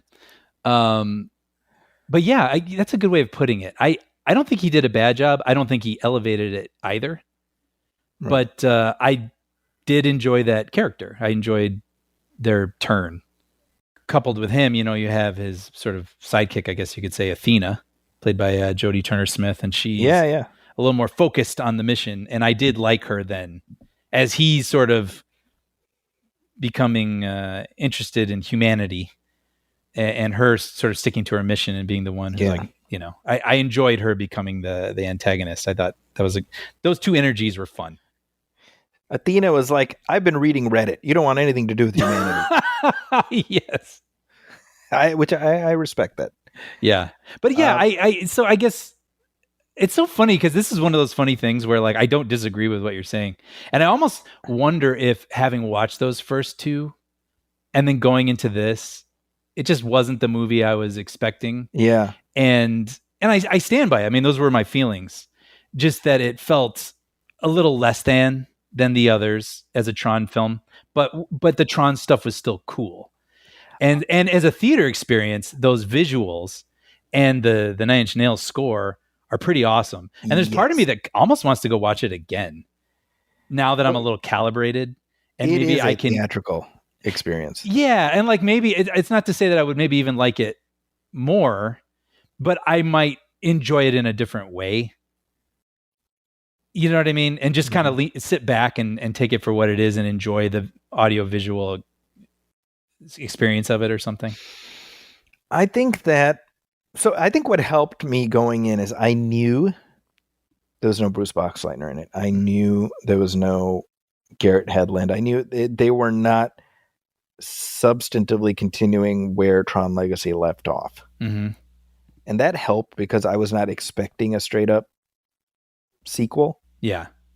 And so I think you said calibration. I think I was already sort of calibrated, like, well, this is a visit to the Tronverse. I said in my review, I was like, they should have called it Ares from the World of Tron. Yeah, maybe. Not that would have mattered. Yeah. In terms of the box office. I think this was doomed no matter what, barring something based on the ingredients they had. It was doomed. I don't know what value added you could have put in to make it do better. Yeah, agreed. Right? I mean, like, and this is the thing. I'm like, look, it's not like the Tron franchise has ever been hugely successful. I do wonder if they had proceeded with their original plan in 2012 or 2015 to make a sequel instead of canceling it. Would that have been a better idea? Yeah. Who's to say? Know. I don't know. It's unknowable. It could be the arenas on the internet that I'm existing in, but I have seen a lot of negativity around Jared Leto and people blaming it on Jared Leto. But I don't know how that is an online only. That's what I'm saying. Like, I don't know how the general public thinks about him, if they think about him at all. I don't think they do. And this is not even getting into all the weirdness surrounding him, like the stuff he's been accused of being a cult leader and stuff. Yeah. And sexual misconduct. In addition to that. Right. So not minimizing any of that. Yeah. It is baffling to me that he continues to get very high profile roles such as this. Agreed. I don't know if I said allegedly, but I'm throwing in allegedly for our lawyers. Yes. That's right. Yeah. But he's been developing this for years and years and years. So you almost he's wonder, like a Tron fanboy. Yeah. Yeah. So I mean, all that to say, he's been attached to this for a while. Since at least 2018. Yeah. Yeah. And he's a producer on this. Yeah. Yeah. And this is kind of his thing. And you can see why that's how they ended up making Ares into the main character, whatever. I think the movie exists as a paean to that original movie, and we get that great recreation of the original grid, which, look, maybe I'm the problem. We were talking about toxic nostalgia. You know what? My short hair stood up a little bit. Yeah. I mean, maybe, I don't know if we're going to get into spoilers. So, I don't think we need to be honest. Okay. So we'll just say mild spoilers. Yeah. Yes. He is forced. This was in the commercial, so I feel. Oh, it is? Yes, it is. Oh, I didn't know that. Yeah. But yes, he goes into the 1982 grid, and dude, I lit up. Right? Yeah. I almost wish you know what I thought? I wish if I could give notes on this thing and it was still in development, I would almost want like a Star Wars third act where you have 3 battles happening at once that you keep cutting between. And I wanted something more important to happen in the old grid. So we're seeing, I mean, those are all things I want to see. I want to see the recognizer going down a street and the new one, the new one in the real world. And then I also want to cut to an important battle happening in the 1982 graphics. Of the, another light cycle race. I want to see a light cycle race again. I wish there had been more to that, but not a whole lot comes of that. I mean, cool. it's very much member berries. Yeah, yeah. And we get Obi-Wan Lebowski. Yes, it's very much that. Yes, right. And you know what? Look, I'm just happy to see Jeff Bridges as Kevin Flynn again. What can I say? I'll take it. And the permanence code. I mean, all of it doesn't make any sense, but like I dug that stuff. I was like totally cool with. I like the sort of Darkman element where it's like they can 3D print something, but it only lasts for 29 minutes. I was listening. I like what Flynn says. He's like, they should call it the impermanence code. Right. It did invite a lot of questions. So I'm like, is he like a human being now? Like, does he have to poo? Like he is a person. Yeah. Yeah. So that's what that he's like a super person. Okay. So, all right. Maybe I didn't get that, but it is kind of, now we're talking about the ending now. So, okay. I'm just putting this out there. If you don't want to know the ending, I'm going to say it now in like 3 seconds. But yeah, you basically end with him now as like kind of a human. I didn't realize he was still like superhuman, but like him at that cafe. Yeah. And he's going to go on and kind of have these adventures, supposedly. Okay. Well, hold on a second. No, I'm functioning under the assumption he's superhuman because in the third act, he kicks ass like a super person when he comes back. Yeah. Dude, I'm losing all credibility here because I don't even really remember. Okay. But I think he is. Probably. I mean, I also may just be conditioned from like superhero movies and everything where everyone can do anything. Sure. And I'm like, he's in a glowing suit. Of course he can do anything. See, meanwhile, my infant brain is all it took for me is, he comes back and his suit is all dark and then it lights up and it's blue. I was like, woo, blue. Yeah. Yay, blue. And my arms were waving like a Muppet. That's all it took for me. I'm an easy lay when it comes to the Tron franchise. I literally was telling someone, they're like, what do you think Zachy thought about it? I literally said, I think he's an easy lay. Like this is an expression he loves. He's an easy lay. And I'm like, I think he's an easy lay for Tron. And that's I love that. I love, but you know what? It's funny. I really am thinking about this and I didn't dislike this, or I didn't have a bad time. I just think I felt like underwhelmed by enough of it to go, oh. Yeah. But I still thought parts of it were cool. I would say I felt whelmed. I was entirely whelmed by this movie. Yeah. I think at this point, it's like if we are ever going to get another Tron at all, you and I will probably be getting ready to retire. Right. So I'm like, okay, well, you know what? This is 2 more Trons than I would have expected. Yeah. Oh yeah. Yeah. So I'm happy to have these as and I do think like I think these are films that the story is secondary to the visual razzmatazz, and I think each of these 3 does some unique, interesting things that make them stand apart. And of the 3, I would say probably the second is the best directed, to your point. But I think there are enough interesting effect sequences in this one to make me say this is doing some fun stuff. I like how you said that. Because I think that's true. I do think okay scripts or stories or characters or whatever you want to call it are able to hide behind more razzmatazz in 1 and 2. Yeah. And I think maybe there's less razzmatazz in 3, so it's a little bit more exposed or something. Yeah, but you're right. But yeah, the razzmatazz is fun. And I would, if you're a Tron person, I mean, you got to go watch this. Well, that's, I honestly, it's more Tron. I appreciated, except that there is in fact not more Tron, but yes, you're right. Well, yes. There's a Tron-shaped void in the whole thing, which is irksome to me. Yeah. I mean, just a mention of Alan Bradley would have been enough for me, honestly. Well, and that's all right. We're in spoilers. Yeah, but I mean, there's no Garrett Hedlund. He's kind of name checked at the beginning, but then at the end, we do see Cora. And Sam. And Sam, yes. And it almost seems like Jared Leto's or Ares is going to go look for them. Yeah. And so, yeah, I mean, I doubt we'll get that movie.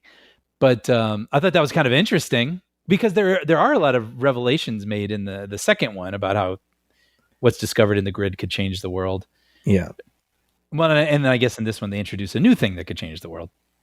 And an army. Well, so you've got this the device, the digitizing device that's used in the first film is kind of the MacGuffin that's driving, both the companies in this, right? And if you actually stop and think about the real life logistics of a device that can just print fruit, Yeah. Your brain will create a singularity and collapse in and of itself, right? I mean, it's inherently ridiculous. But I mean, again, this is, you and I talked about this when we watched the first Tron. You're like, well, what's happening with this orange? And I'm like, don't think about it. There's And you know what? mistake. I didn't in this one. I don't care. I get it. It's a magic laser. It's a magic laser. I think that for me, I kind of dug that, like the second Tron is roughly 30 years after the first one, and we get to catch up on what has happened to NCOM in the interim, and then now here's 15 years later, what has happened to NCOM in the interim, and I kind of like that they've got this, it's like a real world history sort of playing out with these companies. The Dillinger thing was interesting to me only in that the second movie has Cillian Murphy there as clearly a villain in waiting. Yep. And they do nothing with him, right? They don't, I would assume that Academy Award winner Cillian Murphy doesn't have time for these primary colored shenanigans. But first of all, I'm like, man, is this family just evil from tip to tail? Right. Yeah. Every generation, right? It's passed down. Yeah. Also, how much was Gillian Anderson wasted in this movie? I know. Right? She's like, Charlie could die. This is disgraceful. What's happening, son? What are you doing? She's doing she's like Margaret Thatcher. Yes. Yeah. And then oh goodness, and she's stabbed, and that's it. Mom. Yeah. That's basically it. Yeah.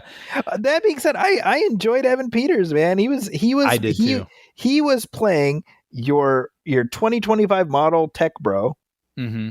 And I wrote this in my review. I'm like, there aren't many layers other than boo and hiss. Yeah. But that feels entirely, if you told me he's playing Schmielon Schmusk, I would believe you. Yeah, but he's not wearing like a hoodie, and he's not like, he feels like his own thing in a great way. He's got a good energy. Maybe I was just, I wouldn't have minded that from a few other characters. Here's another thing I liked. I liked that they brought back the thing from the first movie where, remember when Flynn is talking to Clue and it's like he's coding, but Clue hears it like a conversation. Mm-hmm. And they did the same thing in this where Julian Dillinger is talking to Ares within the grid, Mm-hmm. And I also like, again, that you've got, this is the NCOM grid. This is the Dillinger grid. And there are all these different grids. Yeah, of course. That, I don't know. That stuff I'm tickled by that stuff, how they find clever ways of literalizing, this technological, the jargon stuff, and making it into a real world, a real battlescape, No, I agree. I you already brought it up, but I like giggled with delight when he was hacking into NCOM, and you just see this army of guys like, like, charging forward and climbing over walls. I love it. I loved it. Yeah. Although it was weird that Cameron Monaghan is like the wounded warrior on Ares' side, and he has to leave him behind. You know what I'm talking about in the beginning? Oh yeah. I forgot about that. That was weird to me because I'm like, he's a familiar enough actor that, because he's been in Gotham, and he was, he's Jedi Fallen Order, right? He's the Cal Kestis.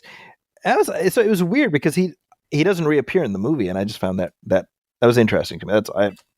Maybe that was deliberate, like they want you to like, oh, that's somebody you recognize. Note him, yeah, or cut. I don't know. Yeah. Maybe it got trimmed down. Yeah. Yeah. But yeah, I mean, either way, this is likely the last Tron of our lifetimes. So I'm just here. I'm just enjoying whatever we get. That's me. I'm sipping that blue Tron water. It's funny when you mentioned that earlier.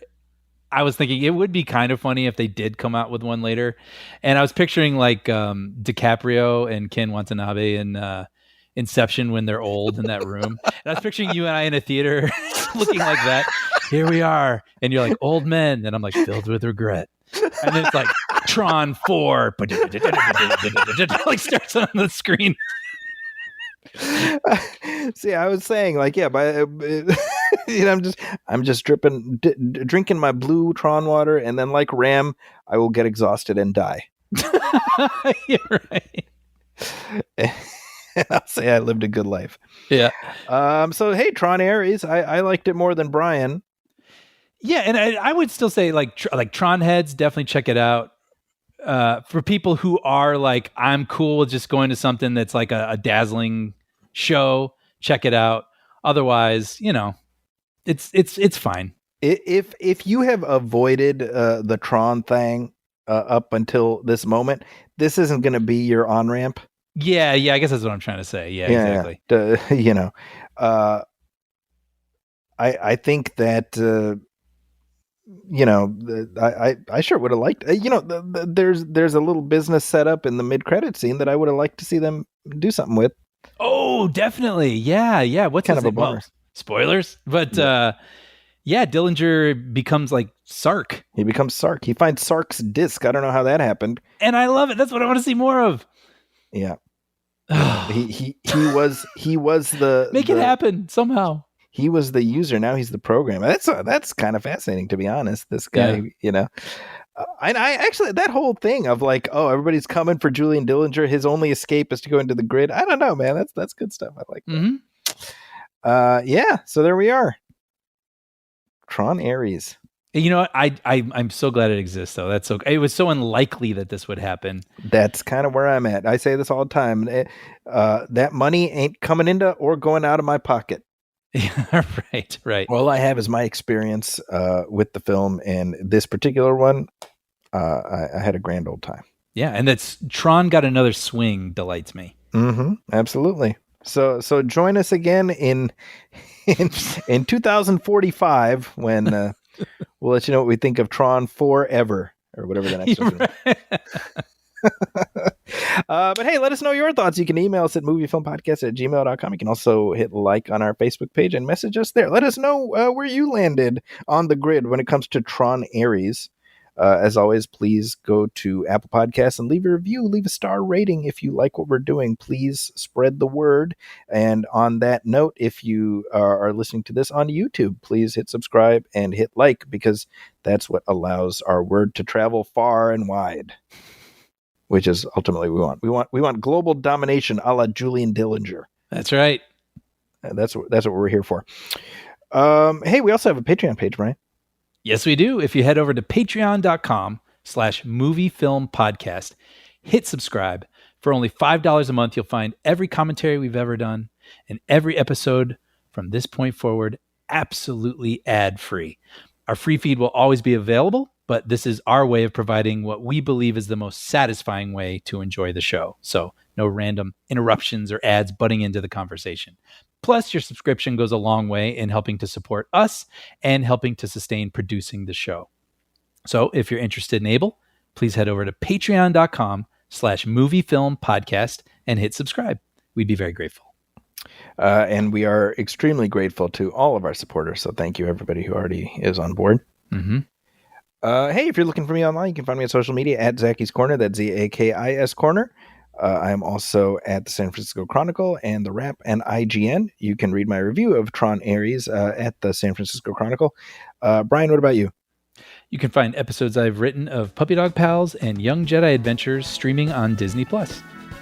Well, with that, on behalf of my partner Brian Hall, my name is Zaki Hassan. This has been episode 328 of the Movie Film Podcast. We will be back soon with our next commentary track and our next regular show. So thank you, everybody. We will catch you next time. Welcome, friends, it's the Movie Film Podcast. Podcast, enjoy the show. Zachy and Brian are talking about movies. Movie Film Podcast.